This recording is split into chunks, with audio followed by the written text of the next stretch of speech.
ছোটবেলায় কেউ তাকে দেখে বলেনি এই ছেলেটা একদিন নোবেল জিতবে। কেউ ভাবেনি এই ছেলেটা একদিন পৃথিবীর অর্থনীতির ধারা বদলে দেবে। তার শৈশব ছিল খুব সাধারণ, চট্টগ্রামে এক শান্ত গ্রামে কাটানো সাদামাটা জীবন। কিন্তু তার চোখে ছিল স্বপ্ন আর মনে ছিল এক অদ্ভুত ধরনের কৌতূহল। কেন দারিদ্র মানুষকে এমন অসহায় করে ফেলে? এই প্রশ্নের উত্তর খুঁজতেই ডক্টর মোহাম্মদ ইউনূস যাত্রা শুরু করেন। পড়ালেখার প্রতি তার ভালোবাসা তাকে আমেরিকায় নিয়ে যায়, যেখানে তিনি অর্থনীতি নিয়ে উচ্চ ডিগ্রি অর্জন করেন। চাইলে তিনি বিলাসবহুল বিদেশি জীবন থেকে যেতে পারতেন, কিন্তু দেশপ্রেম আর দায়িত্ববোধ তাকে টেনে আনে বাংলাদেশে। এই যুদ্ধ বিধ্বস্ত দারিদ্র অথচ সম্ভাবনার এক দেশ। চট্টগ্রামে বিশ্ববিদ্যালয়ে শিক্ষকতা করার সময় ডক্টর ইউনূস সাহেব উপলব্ধি করেন, বইয়ের জ্ঞান দিয়ে সমাজ পরিবর্তন সম্ভব নয়, যতক্ষণ না তিনি বাস্তবে জীবনের সমস্যাগুলোকে ছুঁয়ে দেখছেন। তিনি গ্রামে গ্রামে হাঁটতেন, মানুষের ঘরে ঢুকতেন, কথা বলতেন।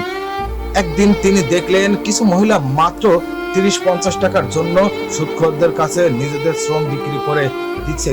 এর পরিশ্রম করেও কিছু থাকছে না হাতে।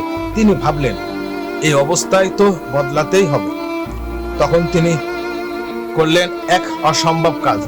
নিজের পকেট থেকে 85 টাকা দিলেন 42 জন নারীকে।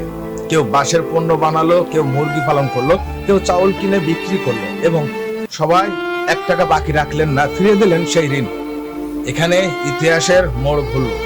এই ঘটনা থেকে তৈরি হলো এক দৃষ্টান্তর গ্রামীণ ব্যাংক। এটা ছিল এমন এক ব্যাংক যেখানে দারিদ্র নিরক্ষর সমাজের পিছিয়ে পড়া মানুষরাই ছিল কেন্দ্রবিন্দু। ব্যাংকে মানে যেখানে সাধারণ বড়লোক মানুষগুলো যায়, সেখানে ডক্টর ইউনূস প্রমাণ করে দিলেন সবচেয়ে দারিদ্র মানুষরাও ঋণগ্রস্ত হতে পারে, সব সময় মতো টাকা ফেরত দিতে পারে, নিজেদের জীবন বদলায় দিতে পারে। এই ব্যাংক শুধু অর্থ দেয়নি, মানুষের আত্মবিশ্বাস ফিরিয়ে দিয়েছে, নারী ক্ষমতায়ন এক নতুন দিগন্ত খুলে দিয়েছে। গ্রামীণ ব্যাংকের সদস্যদের 97% ছিল নারী, যারা আগে কখনো নিজেদের নামে 10 টাকা ধার নেয়নি। এখন তারা নিজেদের ব্যবসার মালিক। বিশ্ব হতবাক হয়ে গেল, এই মানুষটা কে? কিভাবে তিনি দারিদ্র মোকাবেলার এত সহজে কিন্তু কার্যালয় পদ্ধতি বের করলেন? 2006 সাল ডক্টর ইউনূস ও গ্রামীণ ব্যাংক যৌথভাবে পান নোবেল শান্তি পুরস্কার।